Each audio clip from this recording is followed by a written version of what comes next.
Perfect. Thank you, Kelsey. Hi, everybody. My name is Katey Bierman-Clinton. I am the new Director of Operations for NEMPN, and I'm really excited to help Kelsey co-host this session today. I am also the Collections Manager and Archivist at Fairlane, the home of Clara and Henry Ford over in Dearborn, Michigan. So if you ever find yourself over that way, let me know. Thank you. And Roberto, please introduce yourself. Hello, everyone. I'm Roberto Chavez. Pronouns are he, him. I'm a museum educator here in New York City. All right, thank you so much. And he's very modest. He is a recipient of a Rising Star Award from AAM this year. So we're very lucky to have him. He's got a lot of good information for us. Moving right along, introductions to the concept of what we're talking about today. Again, I'm not going to just read this out loud to you because I think that's quite dull. And this will be available for you to see after, but these are the basic concepts we're going to talk about: whistleblowing, what it is, what it isn't, HR, what it is, what it isn't, should you trust it, who is it for? And also we'll touch on some employees' rights. You'll notice I only put 2 on here because these are the 2 that really kind of relate to whistleblowing, the right to report discrimination or another problem basically without being retaliated against, and also the right to not be harassed. Now, interestingly, as I was doing some more legal research for this presentation, I found out that the right to not be harassed or discriminated against is not the case in the UK. That falls under a different section of employee law. So I thought that was pretty interesting. Whereas for us, that may or may not fall under the whistleblower policy. And we'll kind of get into a little bit about when something is whistleblowing and when it isn't. You'll notice here at the very top, I've bolded wrongdoing, because whistleblowing is not to be just for, like, if you have kind of a personal disagreement with somebody. There's some pretty specific legal things that happen with whistleblowing, because what you say is considered a protected disclosure if it actually classifies as such, and we'll get into a little bit more of that. You want to add anything to that, Katey? I don't. You covered it wonderfully, Kelsey. Thank you. All right. So to get into a little bit more about what is whistleblowing and what isn't, whistleblowing, it's something when it's a risk to others. So it's not what is legally concerned de minimis, so something kind of small, policy disagreement, unless that policy is a risk to others or against the public interest. So you'll notice actually that the term grievances appears here, and that I got this advice from the UK. There was a lot more specific advice about what is and what isn't a protected disclosure from the UK than there is from here. And I have a meeting with a lawyer tomorrow to get them to tell me some more specific information. Unfortunately, I wasn't able to meet with them before the presentation, but those of you who have signed up to see this will get a follow-up with some more of that legally specific information. But for now, you have to remember that whistleblowing disclosure must be in good faith, and you have to have, it should say must have evidence to be in good faith. So because sometimes people view whistleblowing as a way to retaliate against your employer for something that you just don't like. So to protect yourself, you want to make sure that you have evidence if you're going to go this route. And you have to be careful about disclosing protected information. Some people, depending on what it is, may do whistleblowing internally, which means that you have a person or a group of people that you are in your employee handbook supposed to tell about these things, and that's called the authorized recipient. So, but you still have to be careful about disclosing protected information to them. But especially if you're going to do something in the public, if you have a confidentiality clause in your contract, that may or may not be overwritten by the whistleblower laws. So you have to be really careful. And especially if you're going to go public, it's advised to speak to a lawyer or at least a union representative before you do something like that. On the subject of getting evidence for any claims, and this is for whistleblowing or a grievance or any other problem you have at work, be very careful about recording. In New York, where I am, you only need one person's consent to record a conversation. So if Katey and I were having a conversation, I could record it without her knowledge because I'm based in New York. Some places you have to have at least 50% of the people consenting. Other places there are no consent rules. Other places, and I believe this is the most common, you have to have full consent of everybody. So if you're trying to catch somebody out saying, something racist or something, they're not going to agree to be recorded. So you have to make sure that you really document on paper with times and dates and specifics. So make sure that you don't get in trouble while you're trying to protect yourself and others. Also be mindful of the statute of limitations. It can be a little scary to have to do some of these things. And if you choose to whistleblow, sometimes you only have 180 days, although in some cases the statute of limitations can be a bit longer. So be sure to check that you're still within your rights to do this. And again, follow those channels of reporting. If you're internally whistleblowing, which is the most common for our field, you are going to want to make sure that you are speaking to that authorized recipient, and that's a way of protecting yourself. And even if you're upset about this, make sure you're not really venting or kind of disclosing things to other people. That's just, again, a way of protecting yourself from being seen as not doing something in good faith. So we'll have a little poll. Oops, too soon. Do you know your whistleblower policy? Let me see if I can actually figure out how to screen share and do the poll at once. Maybe not. I'll stop the screen sharing for a second.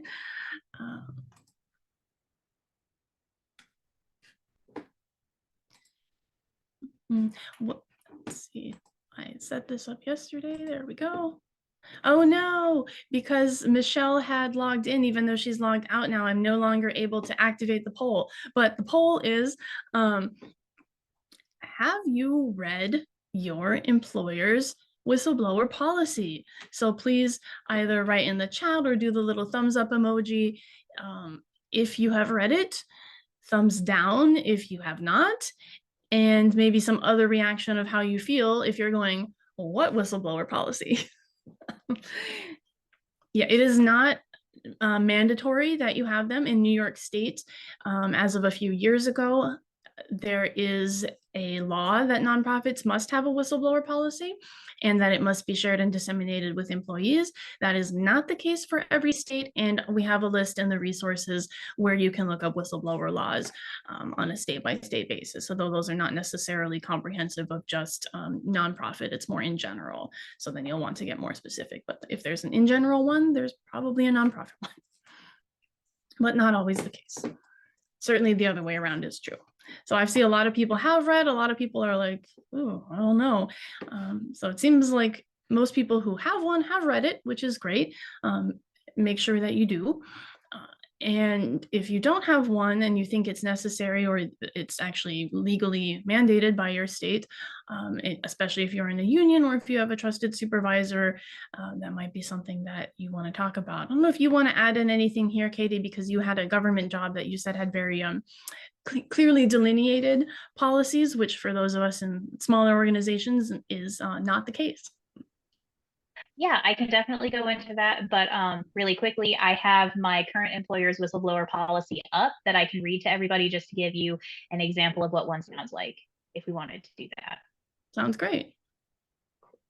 All right. A whistleblower, as defined by this policy, is an employee of Henry Ford Estate who reports an activity that they consider to be illegal or dishonest to one or more of the parties specified in this policy. The whistleblower is not responsible for investigating the activity or for determining fault or corrective measures. Appropriate management officials are charged with these responsibilities. Examples of illegal or dishonest activities are violations of federal, state, or local laws, billing for services not performed or for goods not delivered, and other fraudulent financial reporting. If an employee has knowledge of or a concern of illegal or dishonest fraudulent activity, the employee is to contact his or her immediate supervisor or the director of finance and administration. The employee must exercise sound judgment to avoid baseless allegations. An employee who intentionally files a false report of wrongdoing will be subject to discipline up to and including termination. Whistleblower protections are provided in two important areas: confidentiality and against retaliation. Insofar as possible, the confidentiality of the whistleblower will be maintained. However, identity may have to be disclosed to conduct a thorough investigation to comply with the law and to provide accused individuals their legal rights of defense. Henry Ford Estate will not retaliate against a whistleblower. This includes, but is not limited to, protection from retaliation in the form of an adverse employment action, such as termination, compensation decreases, or poor work assignments, and threats of physical harm. Any whistleblower who believes he or she is being retaliated against must contact the Director of Finance and Administration immediately. The right of a whistleblower for protection against retaliation does not include immunity for any personal wrongdoing that is alleged and investigated. Matters regarding the president and CEO should be directed to the chairman of the board. Employees with any questions regarding this policy should contact the Director of Finance and Administration. So I'm sorry that, yeah, it was fairly long and dry, but also pretty clear cut in this is where you go and this is why you go there. Before I was at my current institution, I worked for a number of years in different for the state of Wyoming, because that's where I grew up. And so I worked for 2 different institutions that were under 2 different agencies within the state. And both of those agencies, under the umbrella of the state of Wyoming, were, oh gosh, sorry guys, it's early morning here. They were under the directive of the HR department, and the HR department was very clear in what those policies were. That whistleblower policy was even longer than this one, but it was very clear because it had to be, because it was for the entire state, not just for one small institution. And so for smaller institutions, I know it is very difficult, especially because the HR departments, if you even have one, are someone that you see every day.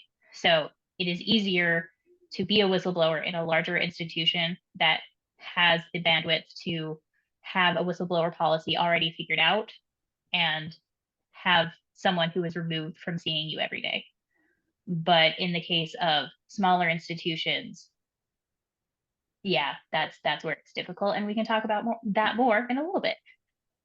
Yeah, so we're going to hear a little bit. That was a great segue, Katey. Thank you for sharing that. We're going to hear from Roberto, who has a variety of experiences throughout his decade-long career as a museum educator here in New York City. And take it away, please. Hello, everyone. Can you hear me? All right. So again, I'm Roberto Chavez, and like Kelsey mentioned, I've had about a decade-long long career so far in museums and museum education. I've worked to date in 6 institutions across New York City, and so the experiences have ranged widely for me and my peers. I'm gonna mostly just speak about my own experiences and not my peers' experiences. And my experiences have varied, positive and negative. And so when I think about HR, I remember there are some institutions, like Katey had said, that may not even have HR.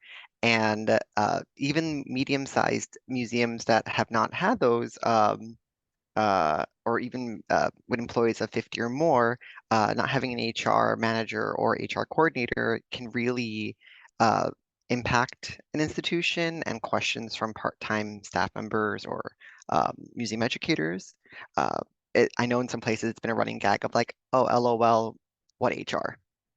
So I've had experiences where HR has been very helpful. One time I got very ill, and when it turned out to be a big medical emergency, I reached out to my supervisor, my immediate supervisor. I was new in institution, full time, and my supervisor thanked me for reaching out to them and said, "Oh, have you talked to HR? Like they can tell you options of what's next for you for taking time off, or how to calculate your sick pay that you're going to need." And so that was a positive experience that I didn't think was possible, just because I've heard so many horror stories of HR and going to them, not necessarily knowing my full rights at different times. So I've had those experiences where HR is helpful and approachable as well.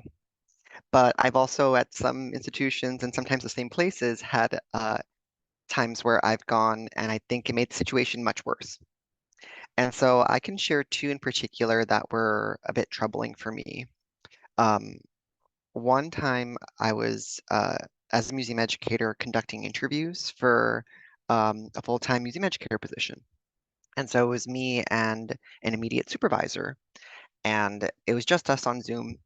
And we had different candidates that we were going through their resumes and going through their cover letters. And after one particular candidate, her resume looked great. Her interview was amazing. Um, and then she said to us, I will just say I'm unable to work Friday evenings and Saturdays for religious observance. And so like I thought, oh, that'll be difficult because in my head, I thought that'll be difficult. Some of our programs are on Saturdays, but I thought this is an amazing candidate. So I was being like, you know what, we could talk this through. So I wrote my notes down, and I spoke with my immediate supervisor after the interview, and she, um, she said it was a strike on that because our programs were some of them were Saturdays, not always. And I said, well, can't we just change it to a Sunday? Like, if it's an amazing candidate, great on everything else, and we need her hit the ground running, she'd be great. And so she's like, I will consult with, and my immediate supervisor was, I'll consult with HR and the director of education. It's like, okay. Later on, my colleague, a trusted colleague of mine, was saying, oh, like, uh, and he was involved with some interviews for other candidates too. He said, oh, like, what a shame about that candidate. She can't work weekends. And I paused and I was like, no, she just can't work Saturdays because of religious observance.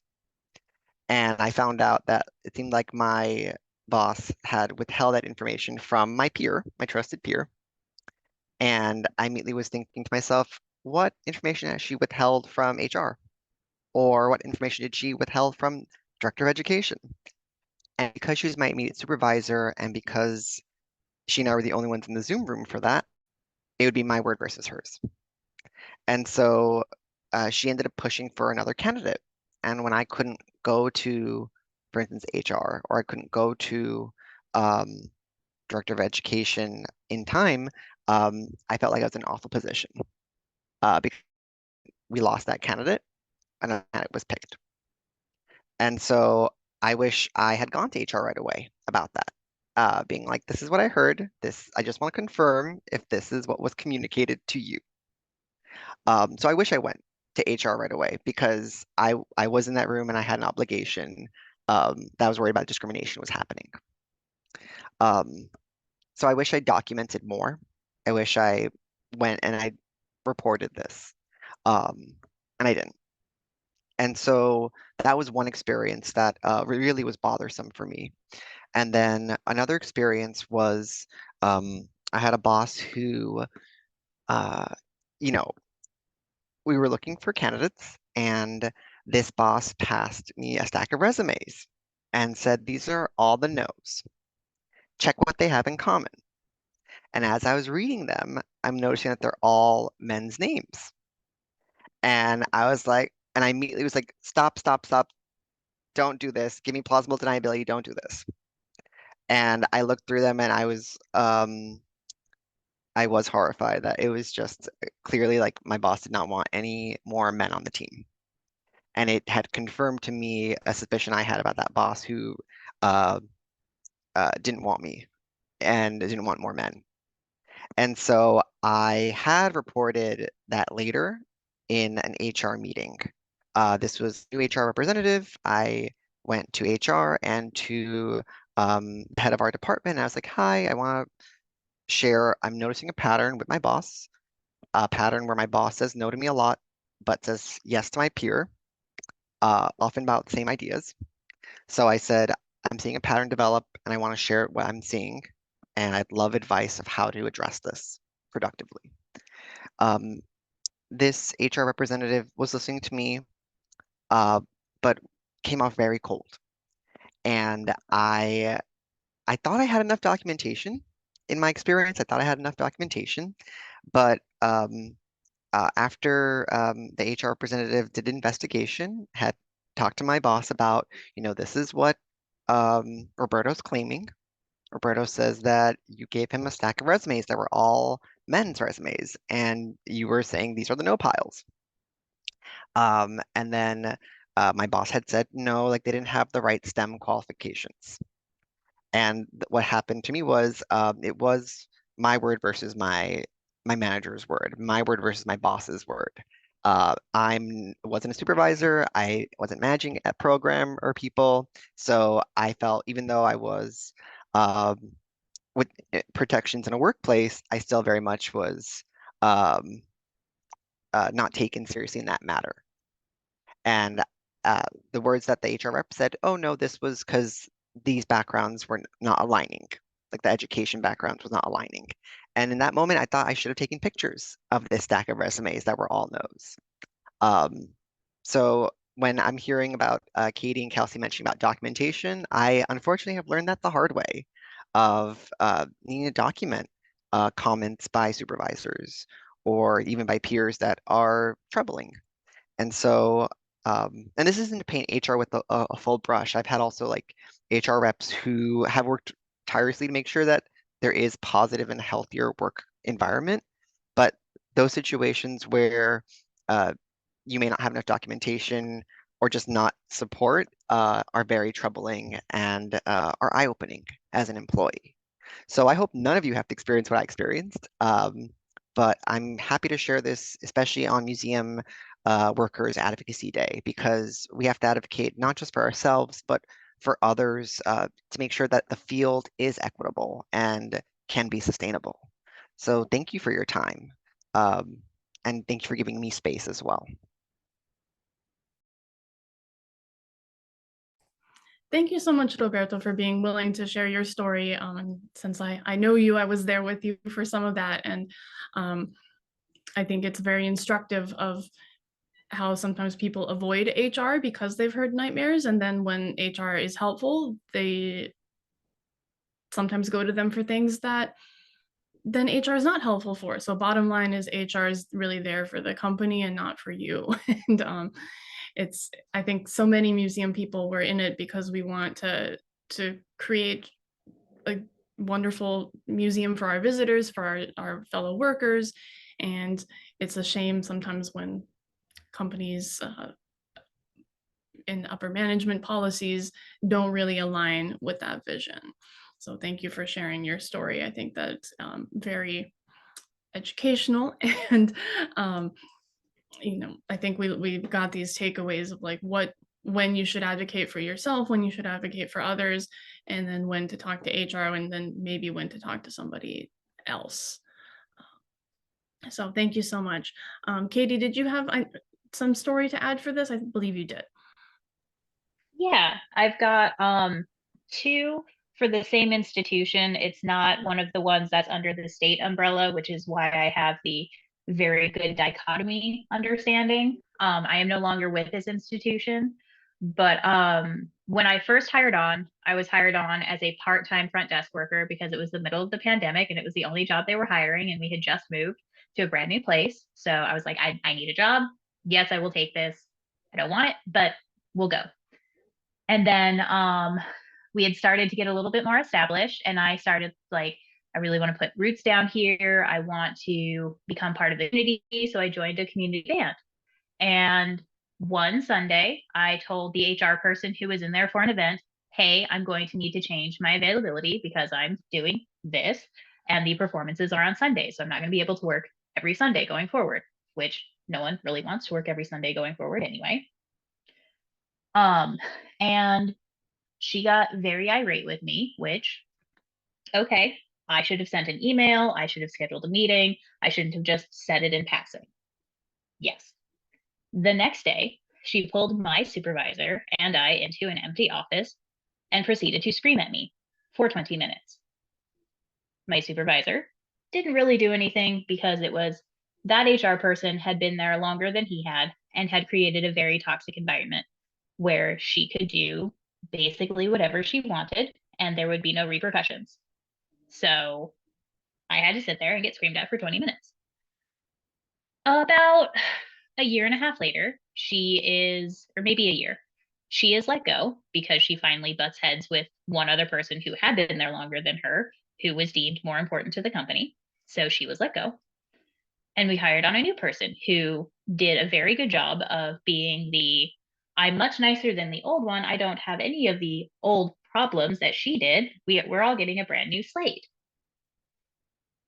About not even 6 months after she started, she and the manager of the museum educators came to me and requested that I help them create documentation so they could fire one of the part-time museum educators who was on the spectrum.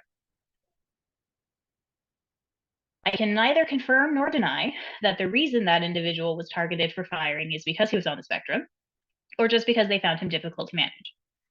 But I was deeply uncomfortable and told them that I would not be helping with that pet project of theirs. And I did not write the emails the way that they wanted them to. It did not make the rest of my time at that institution good, but I did not provide that documentation that they requested, and they found another way to get it, and he was let go. So it is very difficult in smaller institutions with HR. The institutions that I'm at now takes the HR responsibilities very seriously, and I have taken my relationship with HR much more seriously because I was kind of spoiled when I was with the state because I didn't have to think about it because I only went to HR when there was a problem and the HR took it seriously. This other institution really opened my eyes, and now I am very clear when I'm speaking with the HR person at my new job, and we only discuss HR things and when I have questions related to like my benefits or my job duties, and we have a very civil, good, cordial, collegiate relationship between that, but HR is not your friend. They are there for the company. Thank you for sharing. That was really helpful. Kind of another perspective on something that HR might ask you to do. And I wanted to lead this session with Katey because I am HR, kind of, because we don't have HR where I work. I have 3 full-time employees and I'm one of them. And I have 3 2-day-a-week employees. So we don't have HR. Fortunately, we have a peer group in my area that when we have HR related questions, we can ask each other and we can reach out and get HR experts to come and give presentations to us sometimes. And because of the type of people that most of us are, we do want to do the best by both our organizations and by our employees. Now, of course, sometimes that's not possible. For example, like in my community that my museum serves, most people have religious observance on Sunday. So if in the case like that Roberto mentioned, I was looking to hire somebody to do programs and they couldn't work Saturdays, that wouldn't really work out with us because we can't offer programs on Sundays, nobody will come. So that would be a very sticky situation. I wanted to talk a little bit about what I've learned from kind of being a de facto HR person and how if you're end up kind of being pushed up through management, as oftentimes people are without having formal training in those kind of skills, something that just a very simple thing that you can do is, and this is also good on the employee side as well, is really know your employee rights as far as your classifications. You need to know if you're exempt or non-exempt, and those laws just changed in New York City. So make sure that you know the updated laws, because I had to rechange all of my employees' statuses like last week. So make sure that you are not being taken advantage of, make sure that you know, but also, you know, a lot of people in management do not know these things and are not doing them out of malice. It's because they're ignorant. So for example, I once had an intern who I helped she was part-time intern for me and I helped her get a part-time job at another local institution. She comes to me and says, Kelsey, I think that my boss over at institution X isn't paying me properly because I work Thursday, Fridays, they're a set schedule and I'm a contractor. And I said, you are absolutely right. Even if you are part-time, that doesn't necessarily make you a contractor, which a lot of people in management positions don't know the difference between a contractor and a part-time person who needs to be on salary, or they could be hourly, but they need to be on the payroll list, right? So the employer has to pay those payroll taxes. I know this because a previous place where I was an employee, the director who was doing all sorts of other like sexual harassment and stuff, and there was nobody to talk to, she was trying to convert everybody to being a 1099 contracted employee, even if they were like 4 days a week and set days, because she was trying to save on payroll tax. But I knew that this person that I had helped my intern get a job with was a nice person and was probably not doing this out of malice. And I said, would you feel comfortable if I called her and asked her, how things are going with you, and kind of just drop that in the conversation? So I felt really happy that I was able to do that for her so that she could get paid properly, and also being kind of new to the institution, didn't feel like she had to advocate for herself. Of course, you might not always be in a position where you have somebody who is able to advocate for you, especially when it's cross-institution. That's a little unusual. But knowing your own employee rights, you cannot be retaliated against for saying that you're classified as the wrong type of employee. So that's not whistleblowing, but it's not something that you are able to be fired for or anything like that. And the Department of Labor website will help you navigate that if you have any more specific questions about that. Or you can even just show that to your employer using a lot of those resources out there that we're going to provide and that you can find for yourself is something really useful to show to your employer, whether they're doing it out of ignorance or out of trying to save money. You can show them that they need to do the right thing by you. And I know we had talked about this separately, Roberto. I hope I'm not putting you on the spot, but if you could talk about your experience with something positive that you used your reviews for, I think that would be instructive. Oh, thank you. Yes, now I remember that part. Um, when one institution I was at, one museum I was at, had a new HR representative, what I decided to use to help when I had like questions, and I also had like concerns too, I actually showed, oh hey, here are my last two performance reviews. One was from one boss, one was from another boss, the one who hired me, just to say, hey, here's like approved language about me as an employee, and that was performance review, being like, nice to meet you, like this is a little bit about who I am, background. And then I said, like I do want to meet with you about XYZ. And like that was something that I think was helpful, just so that they knew a little bit about me. And it's also, it doesn't rely on just like I guess, word of mouth, the reputation. You have things that were approved by your museum or by your company. Like here's a signed annual performance review from one person and even from another person. So that was helpful. And I thought of that. I think literally it was on the spot, and so I sent that away. I keep forgetting to unmute myself today. Thank you for sharing that, Roberto, because I think it's useful to kind of understand how some of these tools that HR generates, like employee reviews, can be used to benefit you. So if you're in a situation where somebody just thinks that you're being a complainy employee, you're difficult to deal with, you can be like, look, it's not me. This is official language that shows that I am doing this in good faith, that I am an agreeable person to work with. And then also, of course, as you might know, and this is not really related, but you can use those performance reviews to advocate for pay raises or increased, if you apply for a job and it has a range of salary, you can try to use those to get toward the higher range. And I think that's, having those performance reviews in a written form is really helpful. And actually speaking to Roberto about this for prepping for this presentation made me realize that I need to do that for my employees, because we're all very close working in such a small institution and we've never done a written formal employee review. But I want to be able to give them that tool should they ever decide to leave, and so that they can advocate for themselves in a new role. So I've learned a lot in prepping for this as well. So thank you. Let's go to our next slide. So here's just some of the resources we're going to provide. Again, don't worry about copying these links. We'll send them over. Again, I mentioned this, the whistleblower laws by state, Council of Nonprofits, So those are going to be probably some really key ones for you. And then more general, knowing your rights. And then this one here, to HR or to not go to HR. This Ask a Manager is very, very helpful. If you already don't know the website Ask a Manager, you can submit kind of anonymized situations and people will help you figure out how to navigate those. You can search for what other people have done, but this particular link from them is a really comprehensive of when to go to HR and when not to.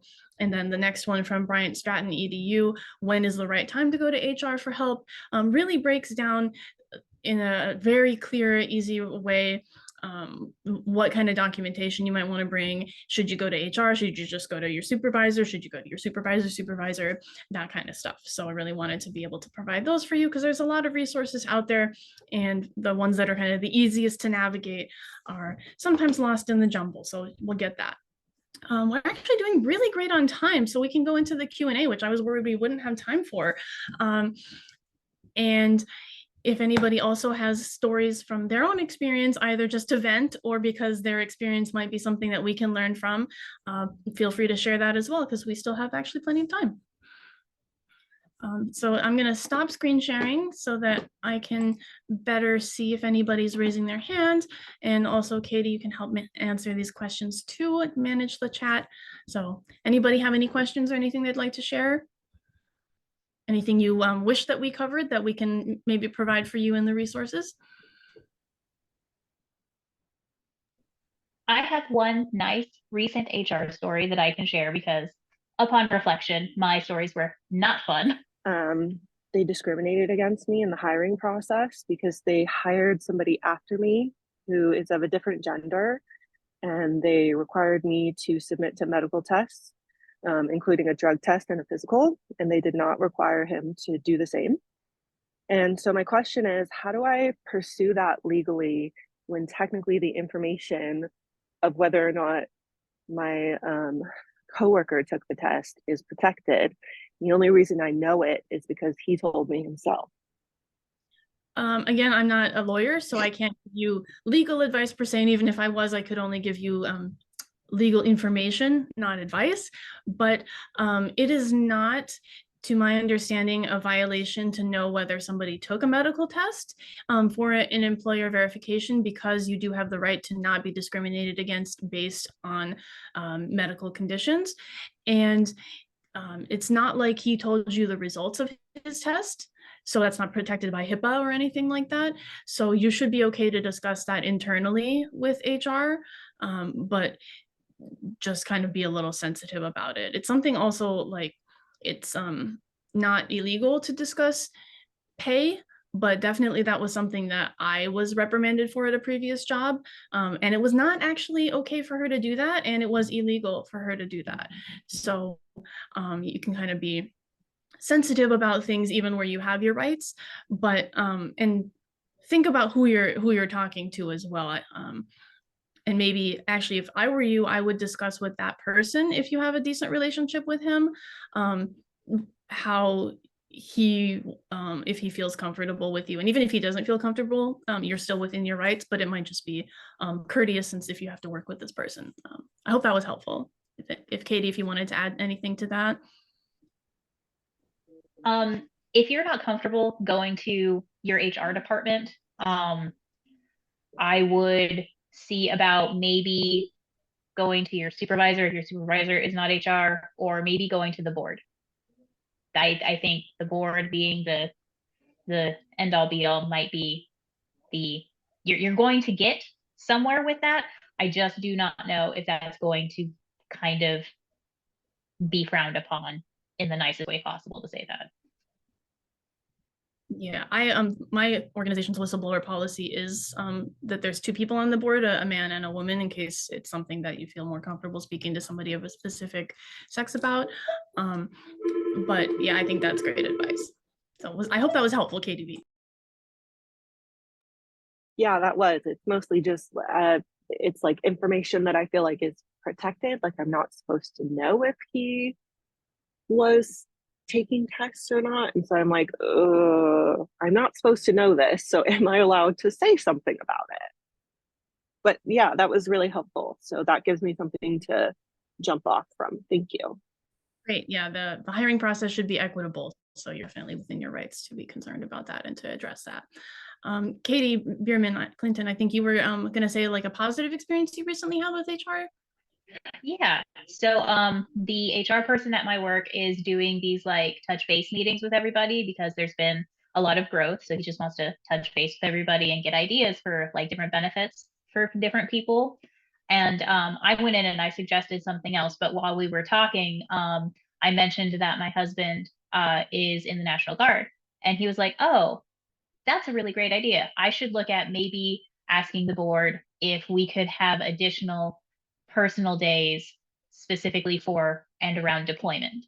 And so I didn't even think of that, but like as something additionally offered to spouses or family members of deployed military service members when they get back, just to have extra days with them. I thought that was really nice of him, and that yeah, I hadn't even thought of that. So that was a really good interaction. That's lovely. I'm glad that that might work out for you. Yeah, bereavement leave and other types of leave are not always included, and they're not mandated to be included depending on your state.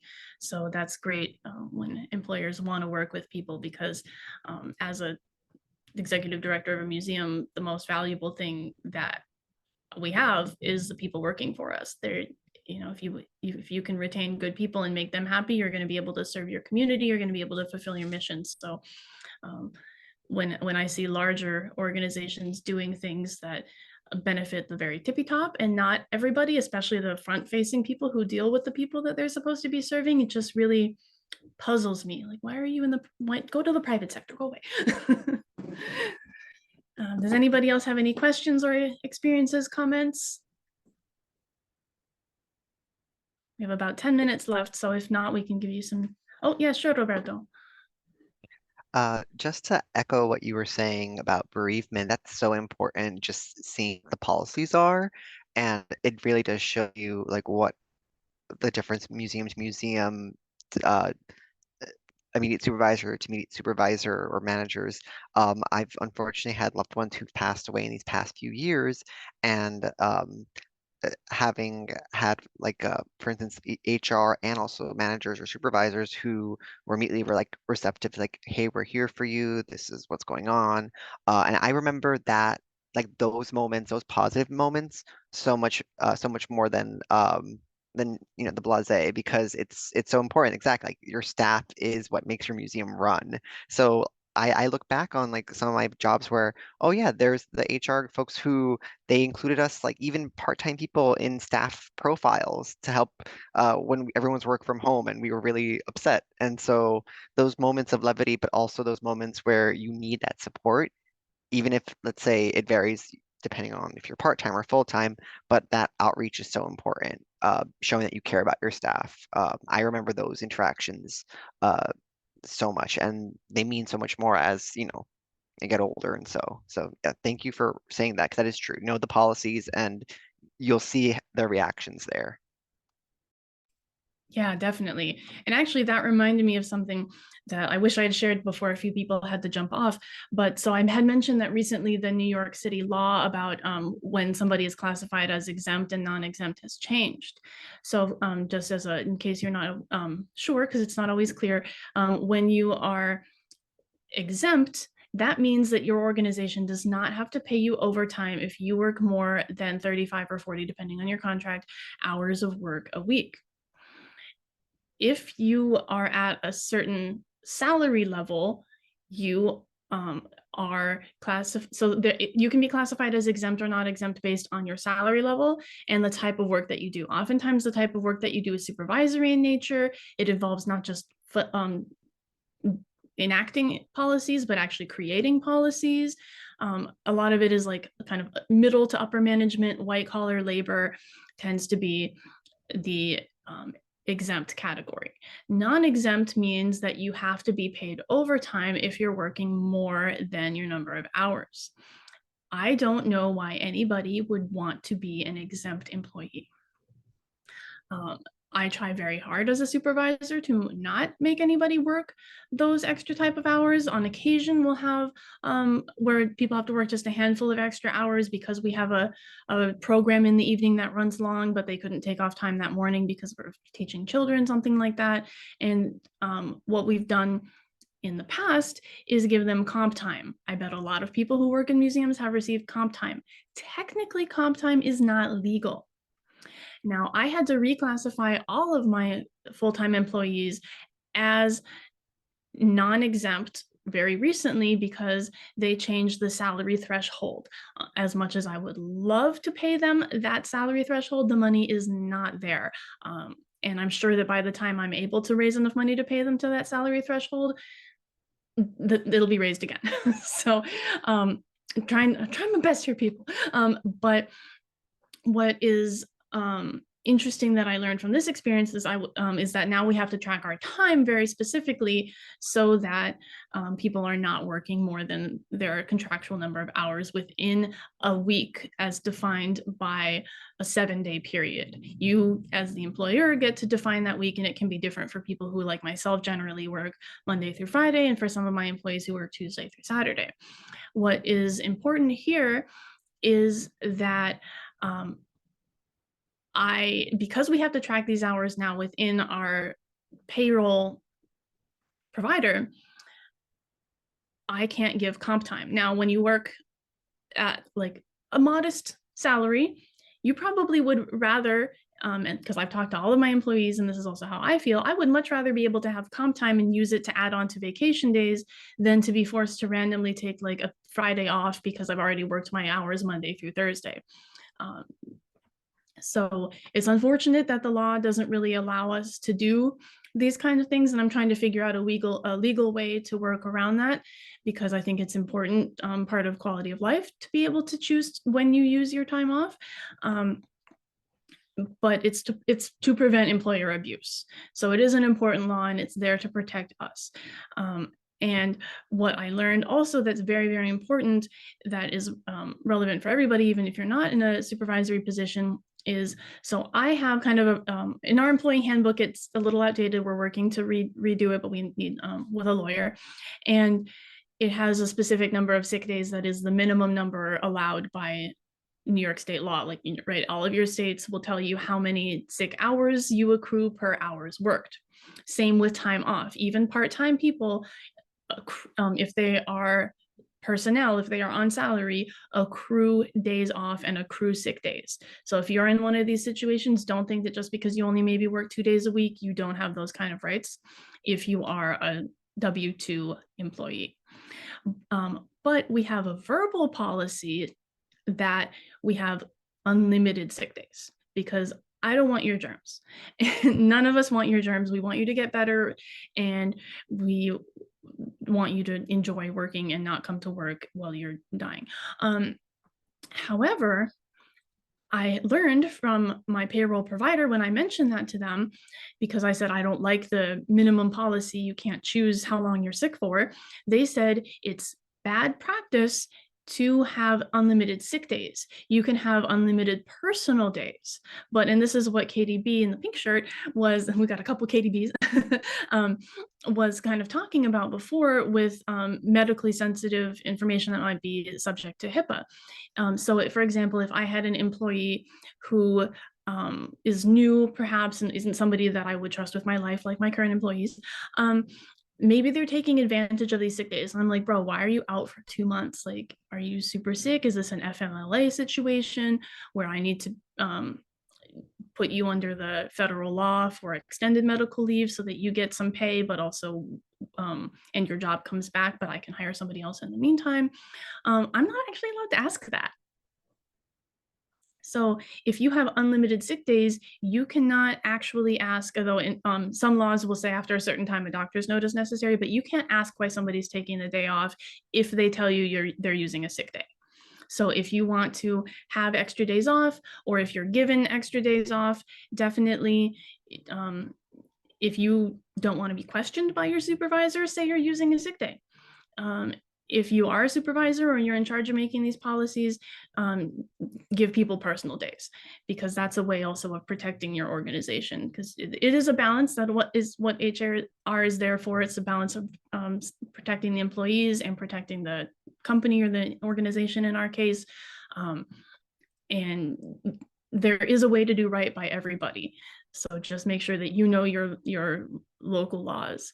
And the PowerPoint that we're going to distribute has all 3 of our LinkedIns on it. So if you want to connect, please feel free to do that. Again, I'm not a lawyer. I just have a lot of experience in this area. And Katey Bierman-Clinton has a lot of experience in this area in another way, because I've only worked in small museums. So either of us would be happy to do our best to answer your questions, or do our best to point you in the direction of somebody who would be able to give you perhaps a more accurate or a legally specific answer. We have just about 5 minutes left in case anybody has any last questions, things they'd like to share, and I'll let Katey Bierman-Clinton wrap it up. I don't see any questions in the chat, so just a big thank you to everybody for joining us today, and a big round of applause for Roberto for sharing. Those were all wonderful stories, and thank you so much, Kelsey, for all of the prep work and everything that you did. Yeah, just thanks everybody for joining us, and we'll send out the resources later. All right, I hope this was helpful to everybody, and again, thanks for joining us. Enjoy the rest of your Museum Workers Advocacy Day.